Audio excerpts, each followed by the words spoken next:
Digital 410 Productions proudly presents What's the Scuttlebutt Podcast with your host, Don Abernathy. Digital 410 Productions proudly presents the What's the Scuttlebutt Podcast with your host, Don Abernathy. Mixed a little bit of the old and the new in there. For some reason, cut off the part with Jeff. Joining us from Texas this week. He was gone last week, but he's back again this week from his new created home podcast studio.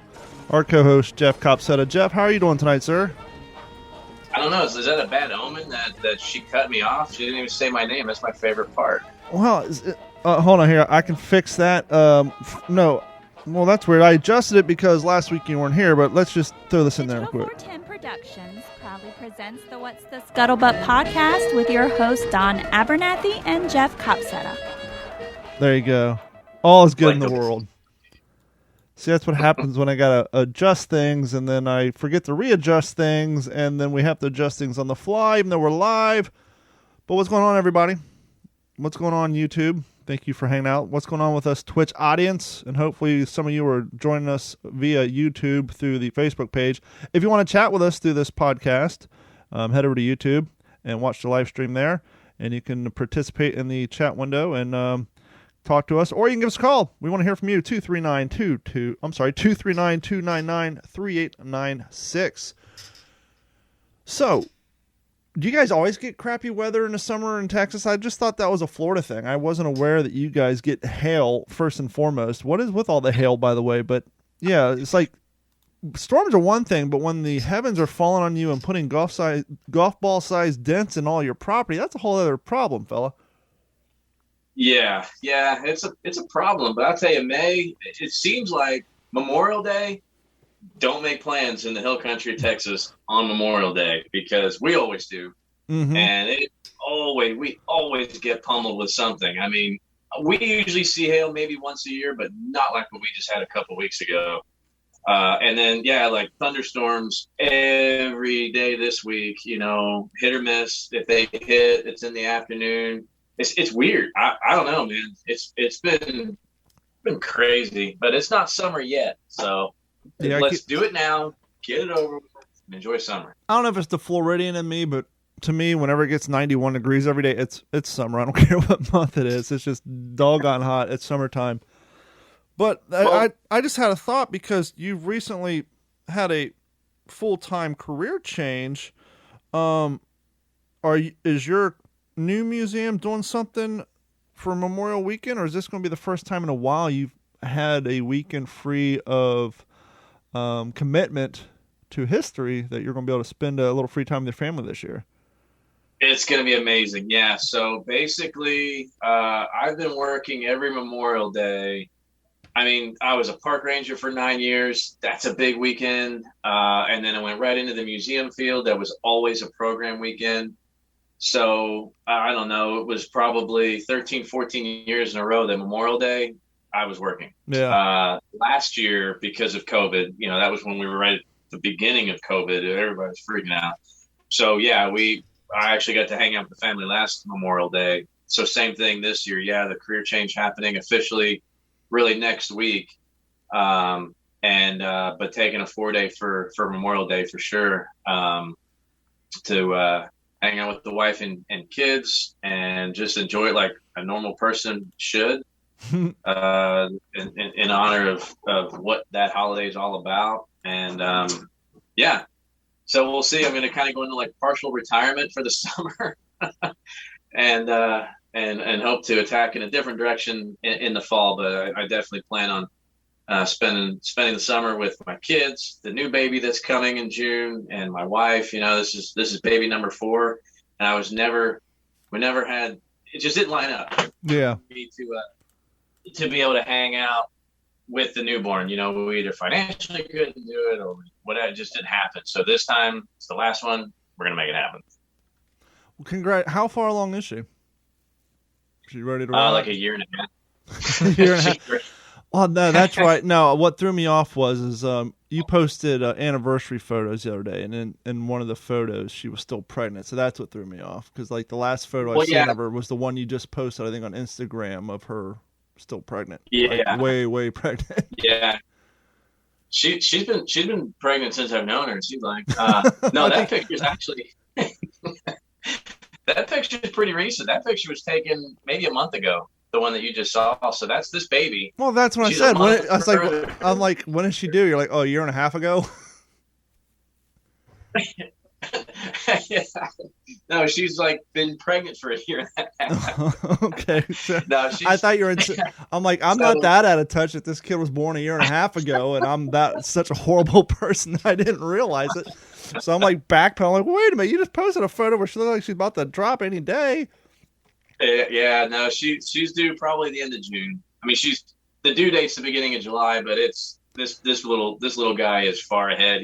In another couple of weeks, he'll weigh more than my first son when he was born. Well, and we still have another 6 weeks to go, 5 weeks to go. So, well, June 29th is a good D-Day. So if she wants to drop that bomb on June 29th, your child and I will celebrate the same birthday. So I've actually got you covered because number 2 was born on June 29th. My first daughter was June 29th. So you're covered.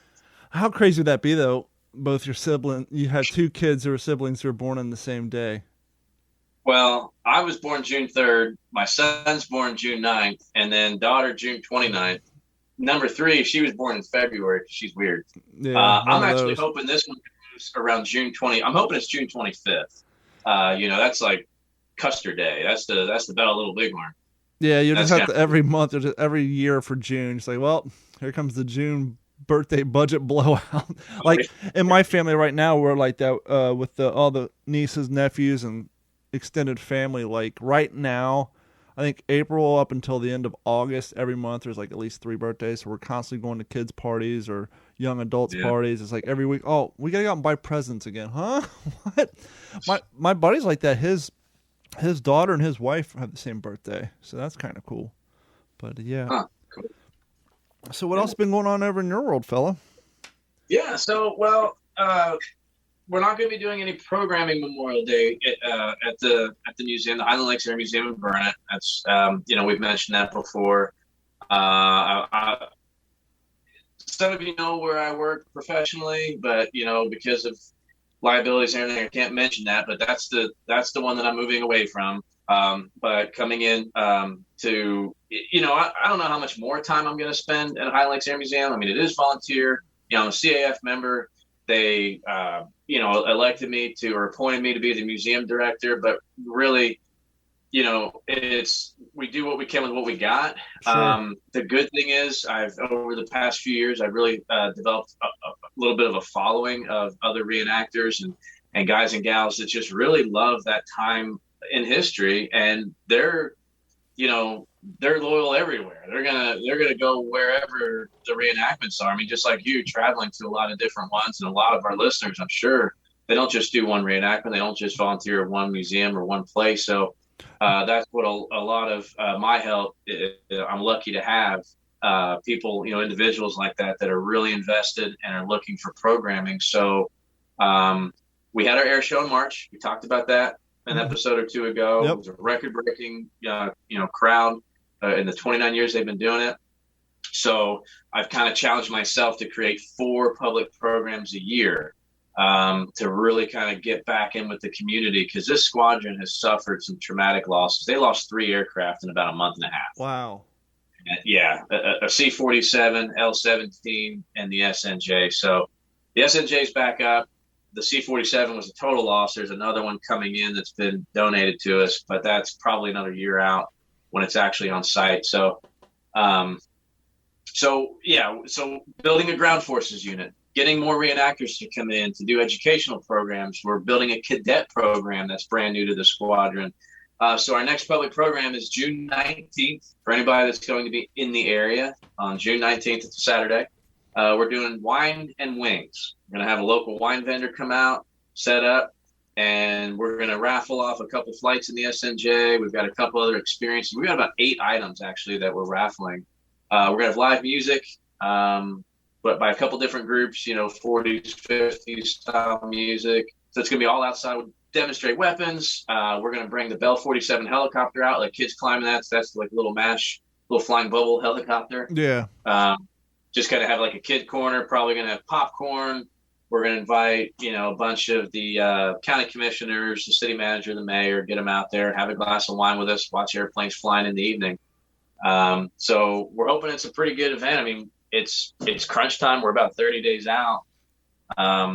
So we still haven't even finalized the permit with the city yet. So it's going to be like boom, boom, boom to try to, develop these programs. But hopefully it'll start bringing more reenactors to my area, give us more content, for What's the Scuttlebutt, and maybe create more sponsors for the podcast, and everybody kind of all hands washing the other to feed it off of each other. So, yeah, there's some exciting things coming up here recently. What is the likelihood now that you're freed up a little bit that you may expand your participation in this hobby side where you might actually venture out and just go participate instead of plan, initiate, and facilitate an event? Have you thought about maybe expanding your impressions, getting some gear, and maybe just say, it'd be nice for me just to show up at a weekend and do nothing but lay around and maybe get up and go run where I'm told to run, and then come back and just be the layabout, be the living history display of showing just, hey, I don't have to worry about making sure the trains are running. I don't have to do this program. I can just sit here and participate and just be a reenactor for once. That would be awesome. That's my goal. It's like being a captain that wants to be promoted to sergeant. Maybe what we should do is maybe we should plan ahead. It's usually January, February. We need to try to get you out to the Lakeland, Georgia event. It's in Georgia. That's the one at the Camp Patton Boy Scout camp, where it's basically a 8-mile, 4-hour tactical event, and then we do a 45-minute public event, and then the next day a tactical event, and we're just out in the woods humping and shooting and just doing our thing. I think you might enjoy that. Oh man, yeah. There's a couple that are on my radar around the country. One is it's called Troops and Trains. Okay. It's actually kind of closer to my neck of the woods where I grew up in New Jersey, up over, I think it's in Strasburg, PA. Okay. That's definitely on my bucket list. That one and the LA Air Raid sounds like another really cool one. My bucket list item, but see, the part is, because I live all the way down in the tip of Florida, to get to that D-Day event in Ohio. Oh yeah. It's a 17-hour drive from here to my mom's house, and that's in northern Kentucky. And so it would be another 6-hour drive on top of that. So you're looking at roughly, with travel, stopping, and sleeping, 24 hours each way travel time. So that means I'd almost have to take an entire week off of work to facilitate that, or deal with TSA and transporting firearms to the airport. And then even still, you have to fly like to PA or like Cleveland, Ohio, and then rent a car and then travel hours to get there. But I got to figure out the logistics for that one, because that's definitely my bucket list to get up there for that D-Day event in Ohio, because that's like probably the largest living history event in the freaking nation right now. Yeah, for sure. And I know there's one. So one of my buddies, we're going to get him on our show, Steve. He's really, you follow him on Instagram, I'm sure. Got numerous impressions from World War II, Vietnam. I mean, the guy's great. He's part of the ADT jump team there, and I guess they're headquartered out of Franklin, Oklahoma. Okay. And they're developing, I guess that's like the World War II reenactor jump school. Like that's where you go to train, or at least one of the places. Yeah, there's one in Pensacola, Florida. We had them on there from the Round Canopy jump team, and they train out of there. And I'm sure there's numerous ones but for his group, that's kind of their main hub. And he was telling me that they're actually looking at expanding it to not just jump school, but more of almost like a national World War II reenactor boot camp training center. That'd be cool. Get armor out there, train on armor, train infantry, get a bunch of women out there and all the branches, the waves, the wax, the spars, the wasps, all the women's services. I mean, it sounds like it could really potentially take off. I know they've got an event or a training event, I guess, in October for about a week or so. I'm really hoping I've got the time to go up there and just kind of shadow Steve and see what that's like, see what it's about. Would you hopefully jump? Get up in one of the EP-87s. What's that? Would you jump? Negative. The machismo in me were like, yeah, that sounds badass, and I really put some thought into it because to be honest with you, I don't know what your friends charge, but that round canopy jump team for a weekend, like the cover is like cheaper than if you went to just a normal Cessna, go train for 5 hours and do like a tandem jump. They're like their weekend thing it's super affordable, but then I got to thinking about it. It's like, I like the idea, but I just have, well, no, it's like, seriously, it's like I got a family business relying on me. I got 2 kids. It's like now when you think about jumping, I'm no longer thinking about myself. I'm thinking about what if something were to happen, how many people would that affect? And that's what's slowing me down on, doing it. Cause I watch those videos and I really, really think about it. And then I'm like, well, but what if? I mean, not what if rarely happens, but it happens. It happens. No, I hear you. I mean, I did a lot of crazy stuff in the Army. I mean, we were training in choppers like once a week before we deployed, and we were always doing something crazy, rappelling off of something, jumping off in the water out of something. Like, we were always doing crazy stuff. But yeah, you're like, at the point in my life now where it's like, I'm good. I'm good. I got nothing to prove. I want to do a little, yeah, absolutely. I don't know, just even before the World War II stuff, I remember like 5 or 6 years ago, we had some friends down from Jersey, and they were like going online thinking, hey, let's go out and skydive. And I was like, yeah. And I got thinking about like, yeah, that'd be cool, but damn, I got a lot of people relying on me not to be dead. And it's like, hey, Real, did you hear? It's so insane to me that this many years later, we're still finding undetonated ordnances throughout the world. Just this week, last Thursday, World War II bomb found in Frankfurt safely detonated after mass evacuation. A massive World War II bomb was found in Germany's financial capital, Frankfurt, was safely detonated in the early hours Thursday, the city's fire service said, allowing tens of thousands of evacuated residents to return home. The 500-kilogram unexploded bomb was unearthed during construction. That's how it always works. A lot of times I wonder if these bombs like landed in previously like super marshy wetlands, somewhere where they just not only did they not undetonate, not only did they not detonate, but they kind of buried themselves so deep in the ground that during the post-war cleanup, these things were just, I doubt people were just, let's bury it with a tractor and let's move on. Maybe they did, but it's always surprising how many of these things are found. But anyhow, the 500-kilogram unexploded bomb was unearthed during construction work on Wednesday in a densely populated Nordland area of the city. The location, firefighters said, it made it particularly challenging to remove. The Frankfurt newspaper reported that the ordnance had been discovered right next to a children's playground, of course, with a depth of about 6.5 feet. Its report said that it controlled the blast, which happened after midnight. If you evacuated the whole town, why wait until midnight? But anyhow, sounded like the rumbling thunder and left a hole 3 meters deep and 10 meters wide. Firefighters said that they had covered the bomb with 40 truckloads of sand before detonating it in order to minimize damage to surrounding buildings.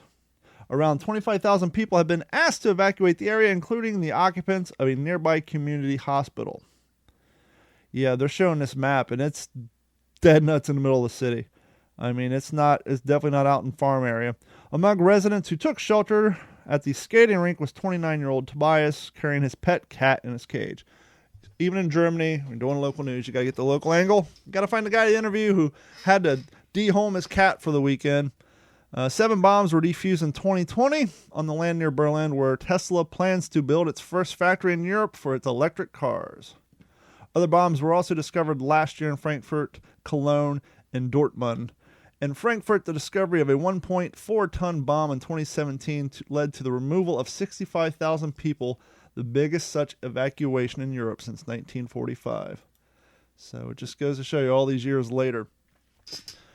So I was sitting around the house tonight preparing for the podcast, and I got to thinking, and I just set into my fancy cable voice-activated remote control World War II and see what pops up. And, of course, you had Wind Talkers and all these other things. And then I saw this movie, and I know you watch a lot of or you've seen a lot of the older style movies, and we talk about older World War II movies on here. Have you ever seen Ambush Bay, or have you ever heard of Ambush Bay? Never heard of it. For the bay at the Joinville Island, plot. It came out in 1966, directed by Ron Winston. It has Hugh O'Brien, Mickey Rooney, James Mitchell, and Richard LaSalle. Plot. Prior to the 1944 American invasion of the Philippines, a hand-picked team of U.S. Marine Corps amphibious reconnaissance scouts is landed by a PBY Catalina with its mission to contact intelligence agents with crucial information. Each Marine is not only experienced, but has special skills with the exception of the radio officer, PFC Grenier. I started watching this, and I got about 15 minutes into it. I don't know if it's because it's from 1966 and a lot of that stuff has a slow slog to it. I don't know if it's my picky eye and the fact that I'm like nitpicking their uniforms as they're going on. I'm like, well, they got the P-42s. That camo pattern looks a little funny. Why in the hell are they wearing army suspenders? And believe it or not, it was quick to have some main characters start dying off, but I really couldn't get into it, and then I realized, well, this is probably why I've never heard anybody talk about this movie, because it really wasn't, I don't know. So I bring that up because I got bored with that quickly, and so I went back, and I came across a documentary that I'd never heard of, and I'll play a quick preview clip of this. And so if you guys are bored and you're hanging around Netflix, actually, no, this is on Amazon, so I won't even play the Netflix sounder. I actually have the Netflix sounder I was going to play. But no, this is actually on Amazon. This is called, interestingly enough, this is called Forgiving Dr. Mengele. On the 40th anniversary of the liberation of Auschwitz, a handful of survivors of this monument to Nazi evil returned. Eva Kor, with her twin sister Miriam, found a record of their past. Eva and Miriam were 9 years old and in the front row when the Soviet soldiers liberated this death factory years ago. And they found among a few thousand survivors a large group of twins. Twins who underwent inhuman medical experiments at the hands of Dr. Joseph Mengele, the camp surgeon at Auschwitz, who was known as the Angel of Death.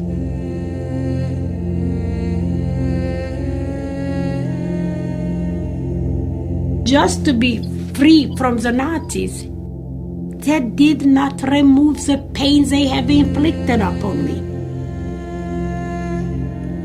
There might be another way that survivors can heal themselves.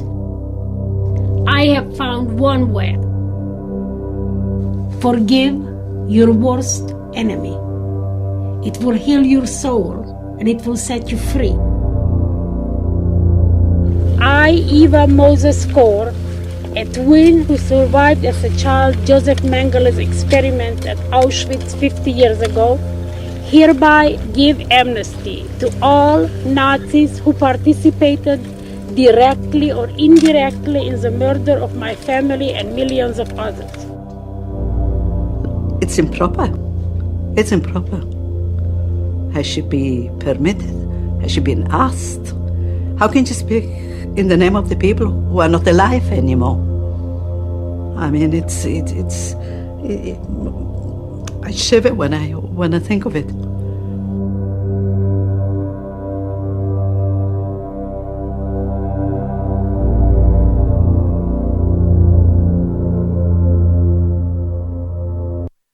Forgiving Dr. Mengele is a 2006 documentary film about Eva Moses Kor, a survivor of the Holocaust, and of Dr. Joseph Mengele and his staff who experimented on her twin sister, and as well as approximately 1,400 twins from Auschwitz. And I just started watching this. It's pretty interesting because parts of it take place were recorded in like 1980. So actually 1985, a short 40 years later. And there's footage of her back at Auschwitz. And as you can imagine, it's in a lot more original condition then than it is now, of course, because time goes by, all the wood rots away, etc. But it's an interesting story because as you heard her say there in her little speech that she's taken it upon herself to forgive this guy for the things that he did to her and her family. Then you heard another woman talking there who's also a surviving twin who said, where does she get off apologizing on all the behalf of us? But it's interesting, and we kind of talked about this with the canteens and how the canteen company moved to Chillicothe, Ohio at some point, which is where my aunt and uncle were teachers. And it's always weird when I start digging into some of this World War II stuff, and it really does remind you how small of a world we live in. So this survivor of Dr. Mengele, she went to Israel in the 50s, and then she met her soon-to-be husband, and they moved to the small town of Terre Haute, Indiana in 1964. Interestingly enough, Terre Haute, Indiana is a super small town. It's right on the border of Illinois. And that just happens to be the town where my other aunt and her husband basically ran a business. And I'm like watching this file footage of them interviewing her because she's doing real estate. And it's like Terre Haute in 2001. And I'm seeing them driving around this town. And I'm like, that woman lived there from 1966 to the mid 2000s. There's my uncle owned a Z-Bart, which is a rough proofing company that basically up until they start making cars out of plastic and putting undercoating on everything, they would rust proof everything underneath. He owned that company, and his wife was a banker and a Lonenberger basket salesperson, which was huge in the Midwest. I'm just thinking there's a good point at very good chance in this small ass town between 1966 and the mid 2000s that my aunt could have very well had some sort of communication with this lady, because it's not a big town at all. But I'm just watching it, and she in her quest, it's weird. Her and her sister had these experiments because they had a historian on there say the reason Mengele liked twins so much is it basically gave him a built-in control group. You got two people that made up the same DNA. They basically have the same, at least the identical twins, the same genetic makeup, same color, eyes, and all that. So he could use one of them as a control, use the other one as the guinea pig, and see the different results. And one of the things that she got, and I haven't watched the entire thing because I was watching it before it came on here, and I don't know if she ever made progress on this. I know she didn't before her sister died, but one of the injections her sister got caused her sister's kidneys to stop growing. And so even when she got to be in her 60s, she had kidneys the size of a 10-year-old. And at one point, one of them failed, so the twin sister donated her kidney. And her twins, while she lived in Terre Haute, her other sister still lived in Israel. But while her sister was in the hospital with all these kidney problems, the doctors kept saying, man, if we only knew what was injected into her, And so this got Eva to go on his conquest to try to track down any sort of documentation or medical logs that Mengele kept that may be beneficial to the survivors and their later aging health problems, to have some sort of clue of what the hell were done to these people. But I'm sure that stuff was burnt a long, long time ago. But the crazy thing... it's funny you bring that up, because so just last night, I like to kind of my daily routine. Some of the things I look up is I always check what's coming up on Turner Classic Movies for the day. I try to, because it never seems like there'll be like a really good movie that I've wanted to see forever, just kind of thrown in the middle of junk in the middle of the day.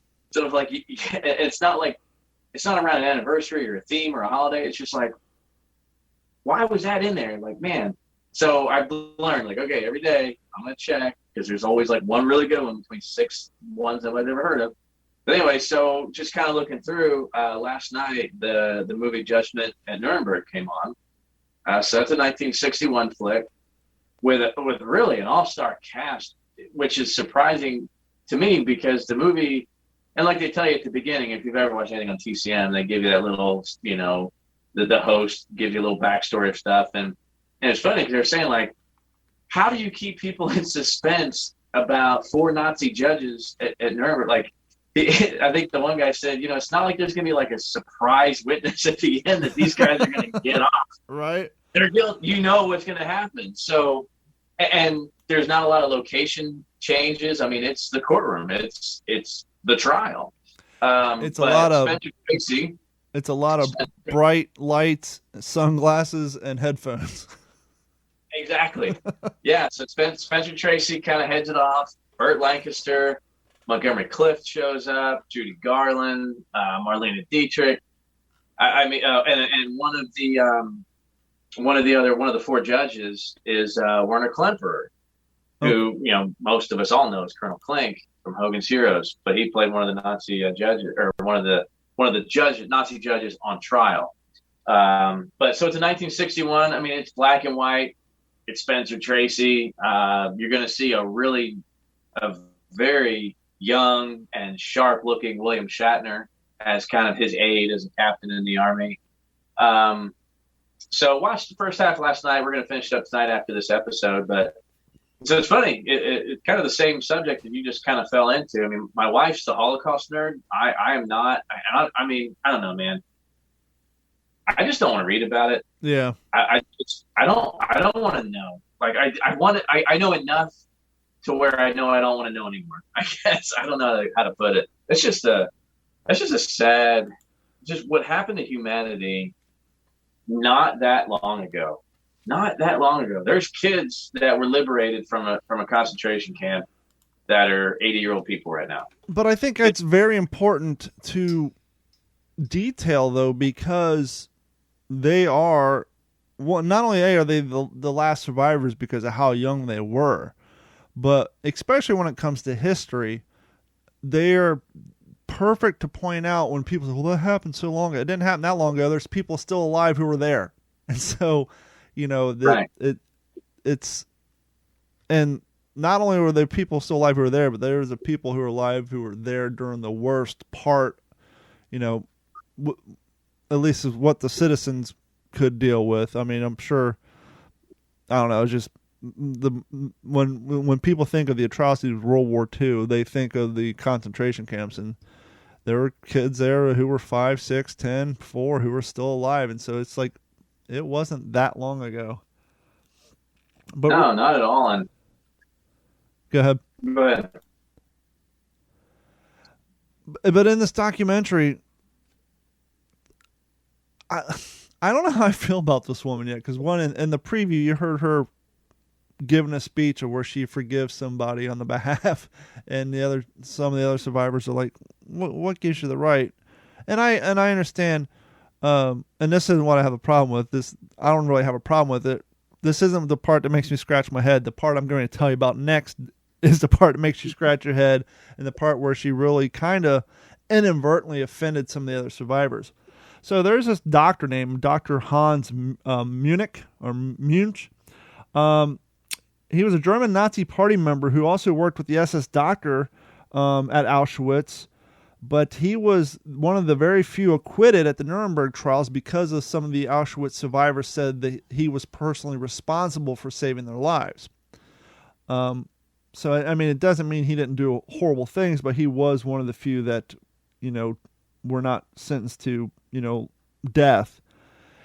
And so in like 1993, she tracks him down. No, not 1993, 1995. It was the 50th anniversary. So she tracks this doctor down and goes and has a sit down with him and showing him photos. And then she says, oh, I'm heading over to Auschwitz on the 50th anniversary. Do you want to come?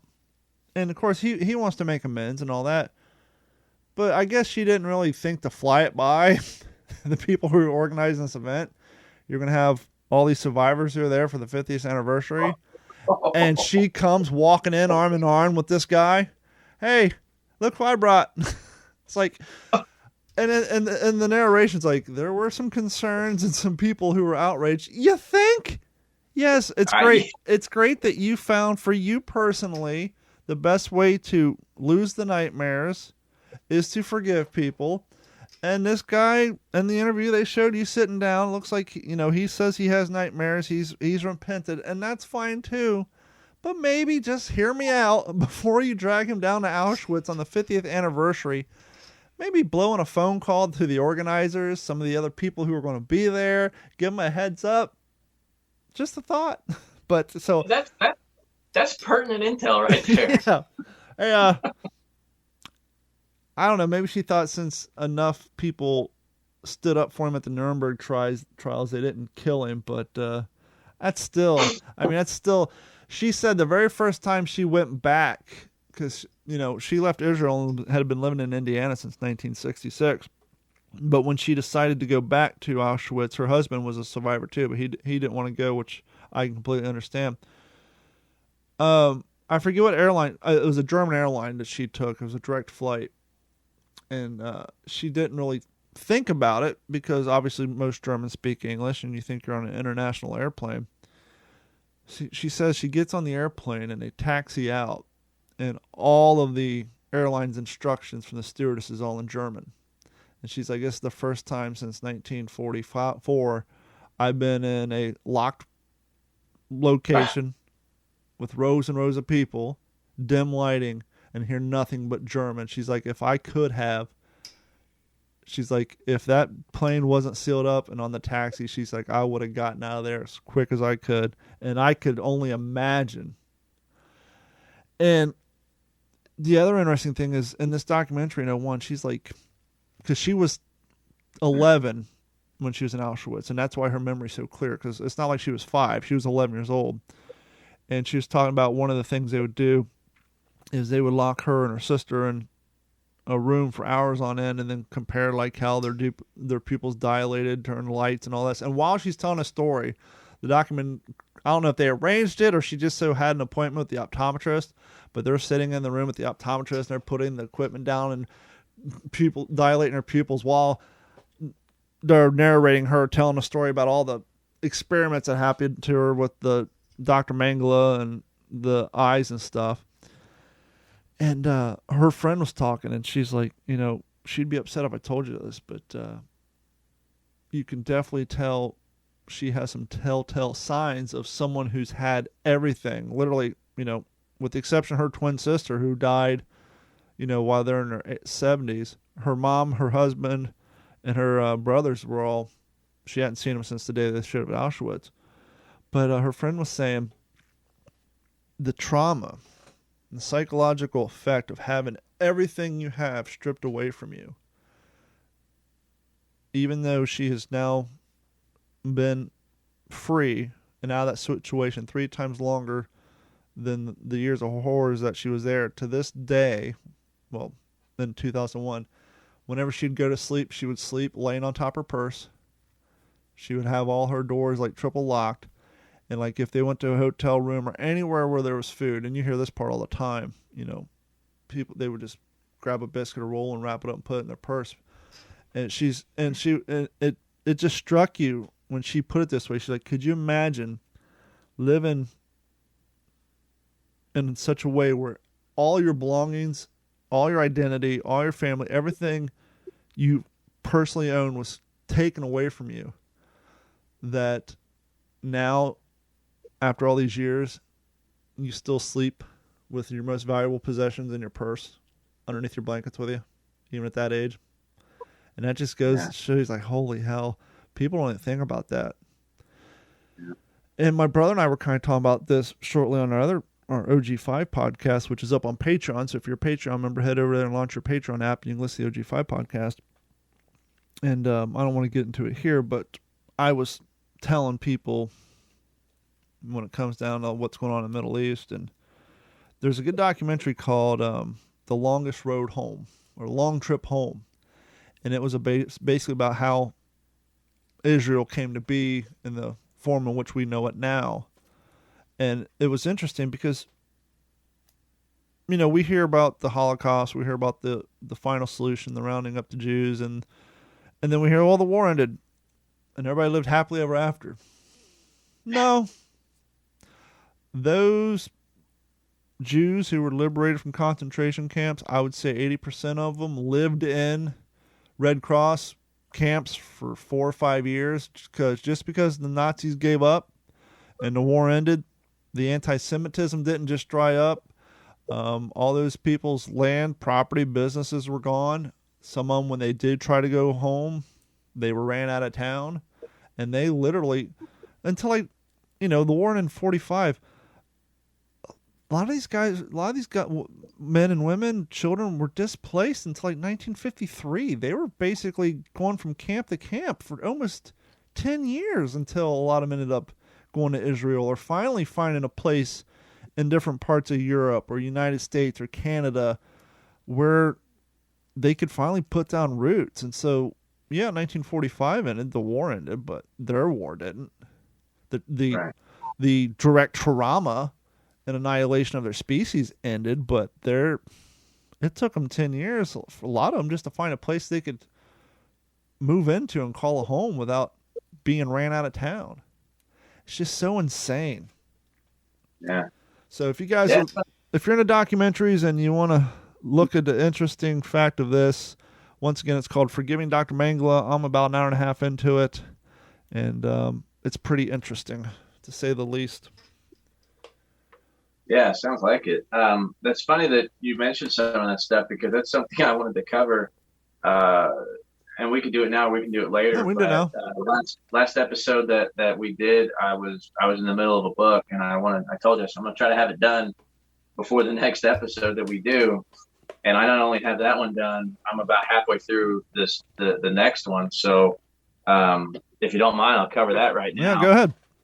Because we like to do this. I like to do it every episode because I like to review books for people. So, Winging a Prayer by Harry Crosby. I mean, it's like the old Bible for the 8th Air Force. Probably the best, at least air war memoir that there probably is. If you've never read any book about the air war in Germany, this is probably the best one to start out on, because it's such an easy read. The guy's like your buddy when he's telling you the story. There's no over exaggerations. It's pretty cut and dry, but there's enough comedy.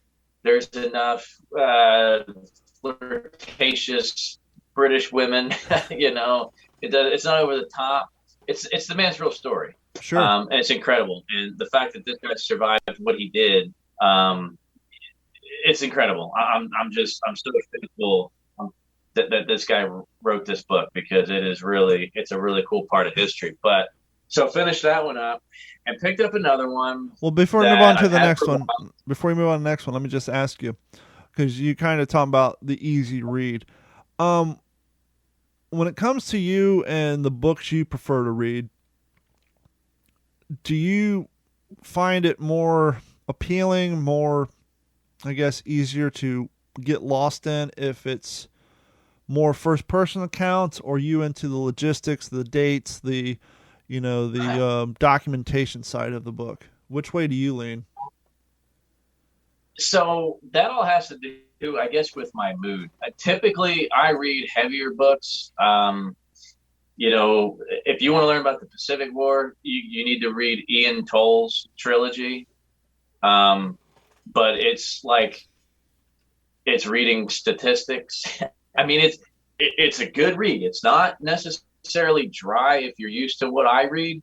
But I read stuff to try to understand it. And if I want to understand a battle, if I want to know the logistics, if I want to understand it from a strategic or a tactical standpoint, I read those books. I don't read a memoir, because a memoir is this guy's war. He doesn't know what's going on around him. He doesn't know what other units are doing. He doesn't know the backstory to the orders that he's going, why are we doing this? Yeah. Why am I stuck out here? Why are we attacking the same thing we just attacked yesterday? Because he doesn't see the big picture.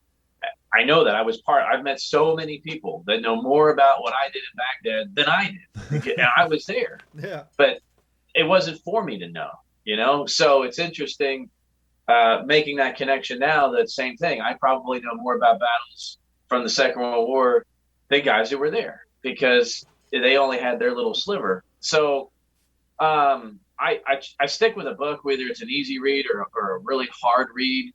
There's a couple that kind of hit the top of my head as far as a really hard read is probably books like At Dawn We Slept, everything you could ever possibly want to know about Pearl Harbor. But it's 25 years worth of research. It's a healthy book. It's just what it is. But I get stuck on a subject. So Harry Crosby's book there is probably the sixth book in a row that I've been reading about the Air War and the 8th Air Force. Now, I peppered in a couple. I read a book about the Titanic just to kind of like, okay, casual reading. Yeah, it's still history, but or I'll pepper in some World War I stuff.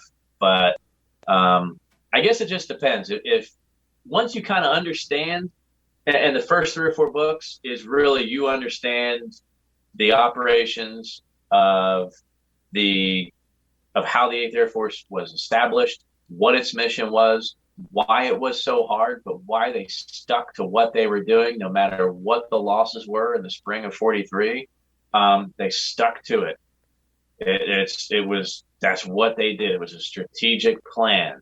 And it worked. But then when you really want to know what it's like to climb around inside of a B-17 in a navigator seat, when you're trying to, figure out exactly where you're at and rendezvous a bunch of other groups behind you, and, you're hitting flak over Bremen, then a book like this, it doesn't matter. You don't need to know the transition between Ira Acre and when Doolittle took over the Air Force, and then how the 15th Air Force was operating out of Italy and hitting other. You don't need to get into it. Doesn't matter. Let's just enjoy the book and smell the cordite. I don't know if it's because I grew up with a learning disability or the fact that I didn't start leisure reading until I was in my mid-30s, but I'm kind of the opposite way. I'm the same as you when I get stuck on a series or a location. I'm looking at my books, I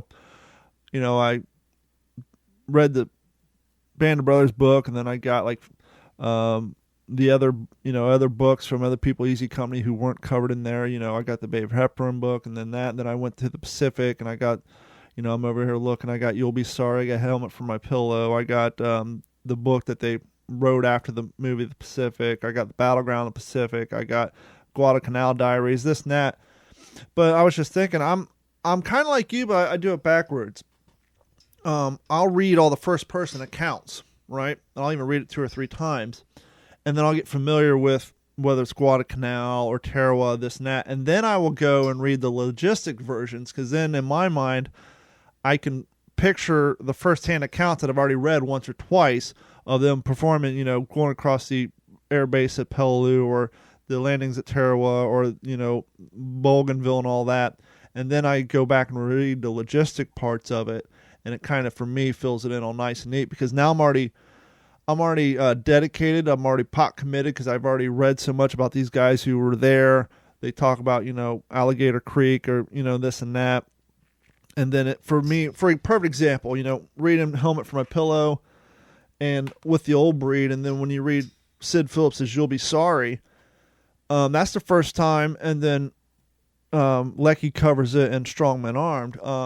But Helmet for My Pillow is the first time I'd heard anybody talk about something as important but historically mundane as the union labor strike in New Zealand with the offloading of the chips, and how that probably wouldn't have been as interesting to me if I hadn't already read the other books and known the amount of logistics and stuff required. And then here's Sid Phillips that we heard talked about in With the Old Breed, him actually going into great detail, talking about working the work detail where it was raining so much that all the labels were falling off and the cardboard boxes are falling apart, and they had mounds of soggy cornflakes stacked up here and there.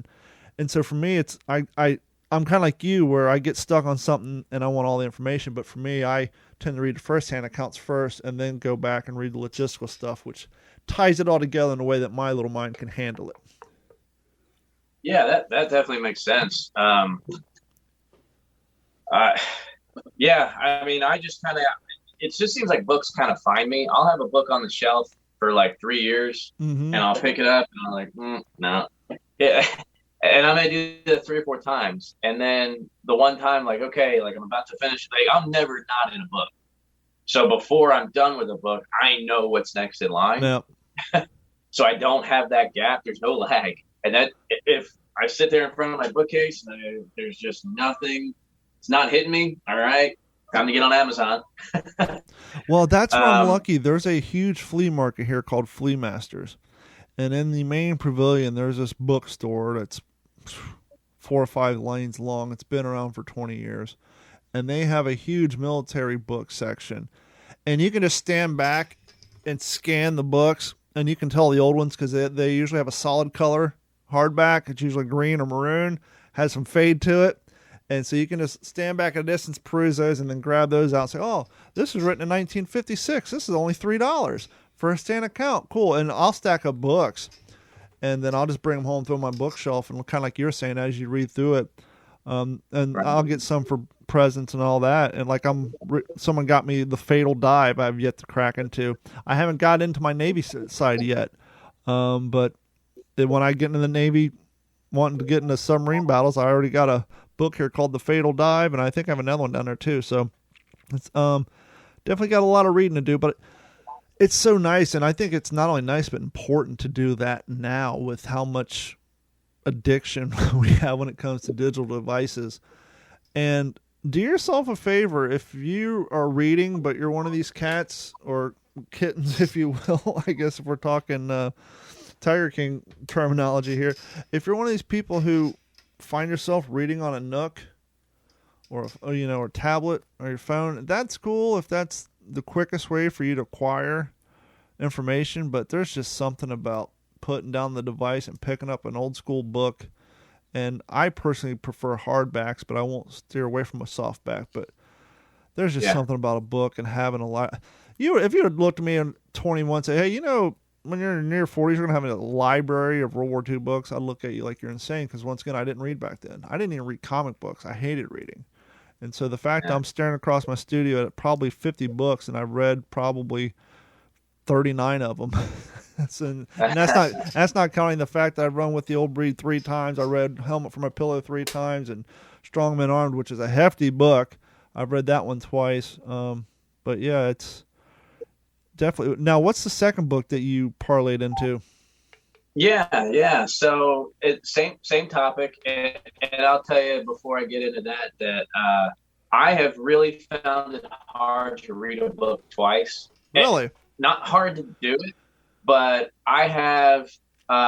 So I've got in my office in the house, I've got over 600 books in there. Wow. That's not counting the books I've got scattered all throughout the house. I mean, I've got stacks of books that they're just kind of the decoration. They're, 1920s, 1930s, first edition books that just look cool old hardback books. So there's books that I would really love to read more than once, but it's like, man, maybe when I'm 90, but there's too many that I've never read. So this one, man, what a book so far. I'm only about halfway through it. So maybe, I don't know if you've heard about it. A Higher Call, Adam Akos. Holy smokes, man. My brother told me about this book a couple of years ago. He got the audio version, so he was listening to it on his way to work. And again, this is one of those books, I've had it for a while, and I'm just kind of like, some of this doesn't look like he gets into I don't know, it's just a bunch of names. Like, I don't know, and I put it down. And once I finished Harry Crosby's book, the same night that I put his down, I picked it up again, and I just opened it up, like, okay, the first paragraph, it gripped me, and I couldn't put it down. And I don't want to give too much of the book away, but it's essentially the story of the author is a huge war. So this cat's like you and me, man. He's probably about our age.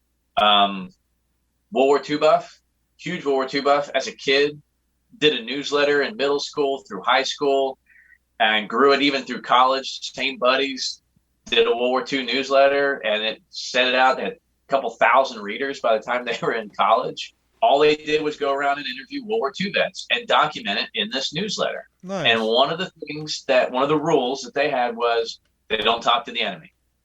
They don't want to hear what the enemy has to say. They're the Nazis, they're the Japanese, they're the bad guys. We don't talk about the bad guys. We only talk about our guys.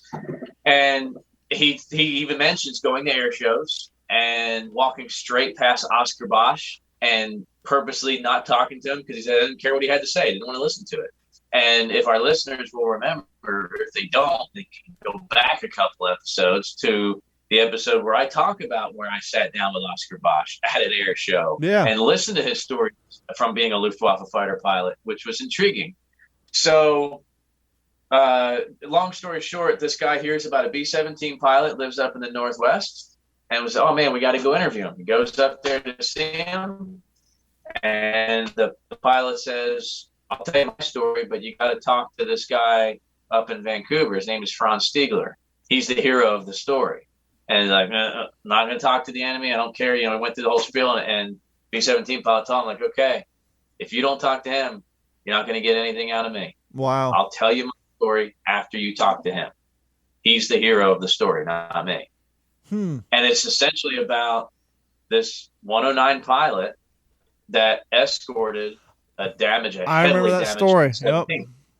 Everybody's heard that. Well, we've heard 5 seconds of it on a, brought up on it. Did you know this happened? Or, one of these quick montages in something on a History Channel. We've all heard it, but we haven't heard it. This is the story. And it took him, I want to say it was about 8 years for him to put the stories together because the quick trip to Vancouver wasn't enough. Then he goes back to speak with the B-17 pilot.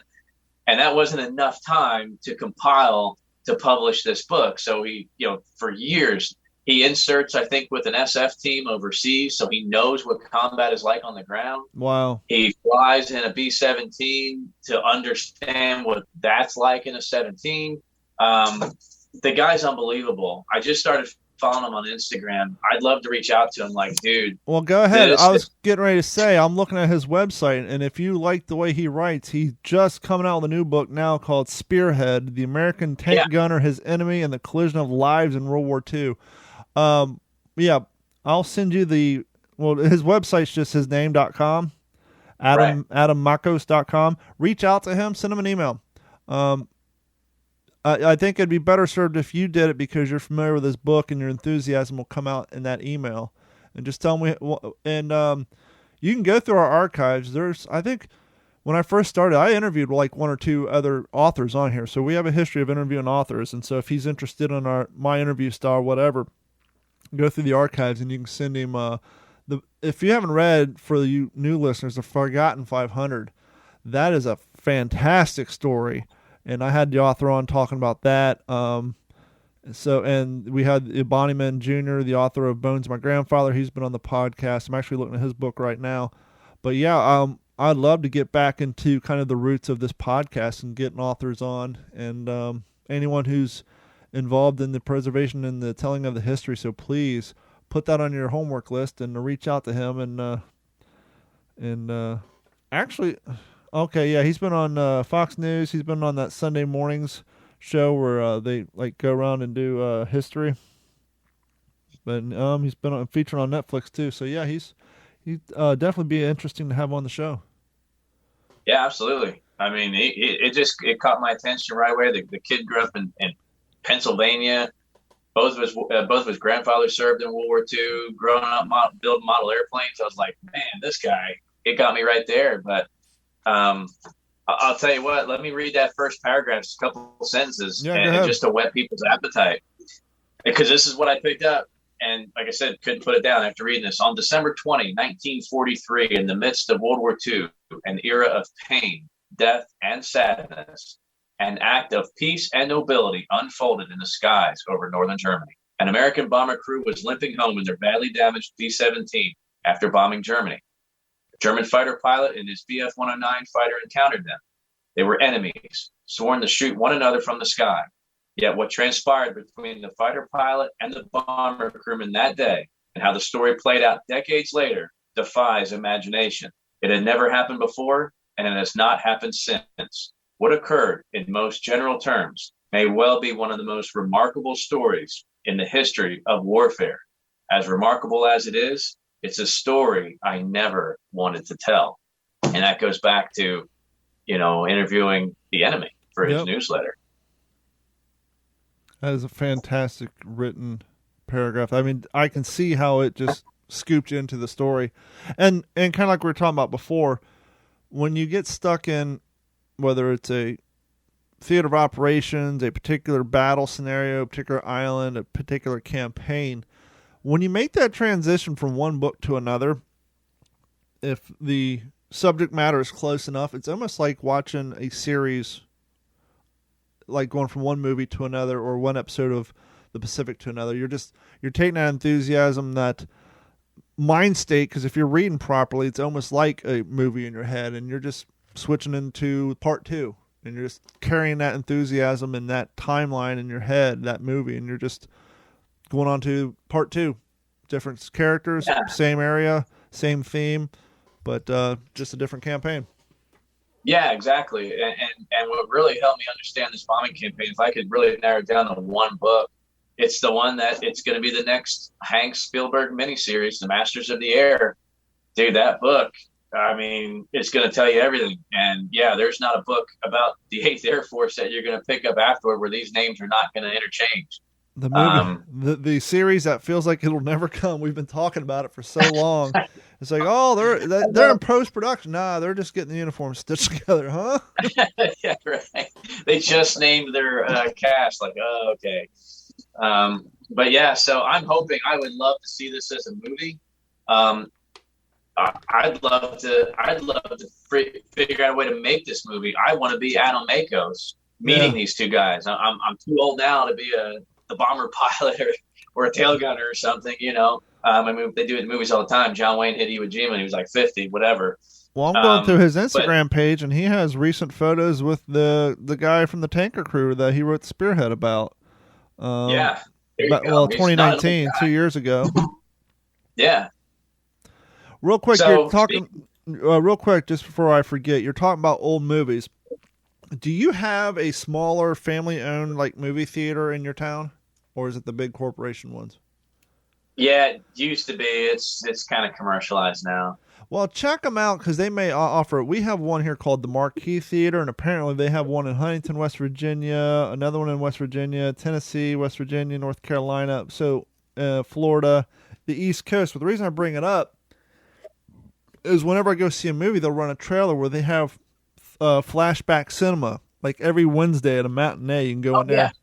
And this week right now, you can go in there and see Citizen Kane, Gone with the Wind, To Kill a Mockingbird, Tremors, Wizard of Oz, and The Dark Knight, Grease, and Trading Places. And so they have comedies. They got the old classics. But every once in a while, you'll go in there, and I always forget because I'm there with my kids, but they'll have, like The Longest Day or some of these older style World War II movies. And it'd be so cool to see those on the big screen with the, even though a lot of it would be dated, but the sound effects and just having that big screen experience with some of those older flicks would be super cool. Absolutely. And so, yeah, I didn't know. You may want to check out your local theater and see if they ever have those popping up anytime soon. Well, speaking of movies, before we cut out here, I mentioned on the Instagram post advertising for this episode tonight, the GI Film Festival is this weekend. That's out of San Diego, California. It's all military-based movies. And for Walking Point and of course the genesis of our friendship and partnership here, it's kind of full circle for them because the initial pilot was featured at the GI Film Fest in San Diego. I want to say in 2015. Yeah. So now here we are, fast forward to, the full short film, a very long short film for Walking Point. And here we are getting accepted in the 2021 Film Fest out there. So not only that, and I know there's a lot of other really cool military base. I know I was kind of reading on some of them that they're gonna screen. It's a virtual screening, so you can just go to GI Film. I think it's just GIFilm.com GIFilmfestival.org, or maybe it's GIFilmfestival.org, to check them out, to do a virtual screening of all these military-based movies, and some that I know that's about, PTSD and dealing with that. But I've got a distinct pleasure that I'll be joining RJ, the writer-director of Walking Point. We're going to be part of the Q&A panel after the virtual screening. So we'll be there to kind of answer questions from people who have just seen the movie.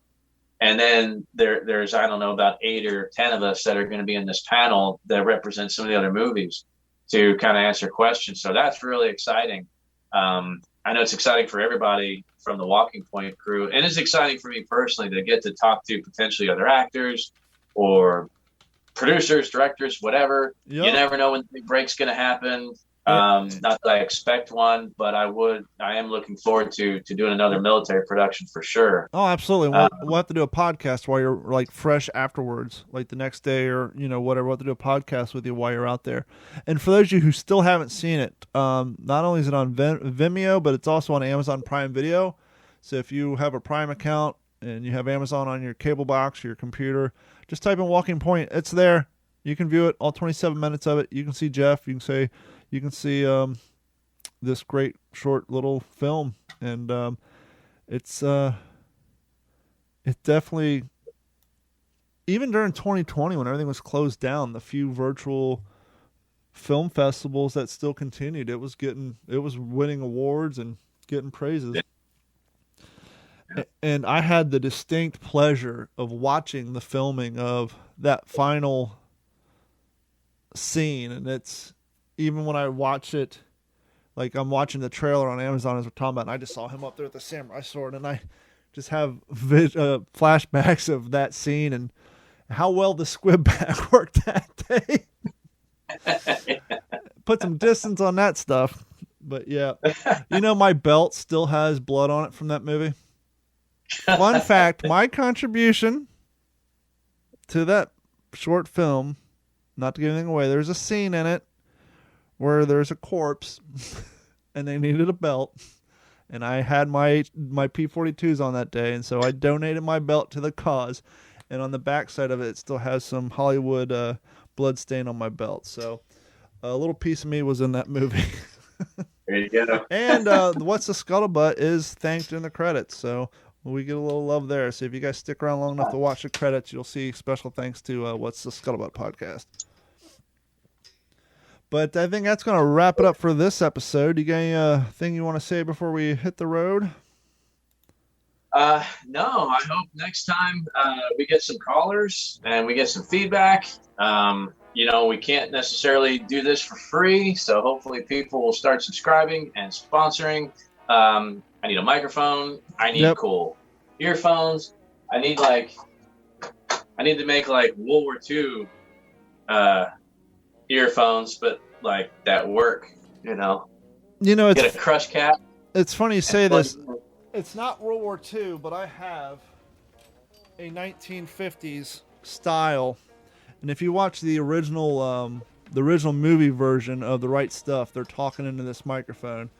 This is a 1950s electric voice model 664, and I want to take it in to have it rewired so that I can plug it into the board here and do an episode through the model 664 electric voice. Even though it's from the 50s, it'd be interesting to see the difference in quality between a 2018 AKG microphone and like a 1950s electric voice. But yep. All right. That's going to wrap it up, and we will talk to you guys next week. Thanks so much. And as Jeff said, please head over to WTSPWorldWar2.com. Click on the Patreon link. You can subscribe. It's $1 a month. You can also sign up for the $3.50 a month and the $7 a month. If you sign up for the $7.50 a month, after month 2, I will send you a free t-shirt. And not only are you supporting us, but you do get access to the OG5 podcast, which we got to get Jeff on. And I got to start getting some more exclusive video content up for you there for you guys. And if you want to see the video format of this, we also live stream, and the existing copy will stay on our YouTube channel. And so if you head over to youtube.com, you can support us that way. Help us get to 1,000 subscribers. When we get to that point, we'll be monetized on YouTube and help support the channel that way. We're halfway there, but not close enough. So there's 2 other ways you can support the podcast. And the third when you head over to WTSPWorldWar2.com, you can buy our shirts there as well and use the promo code ILISTEN, and that'll save you a few bucks on your shipping. Thank you guys so much. I'm Don Abernathy, and on the behalf of Jeff Copsetta, we will talk to you all next week.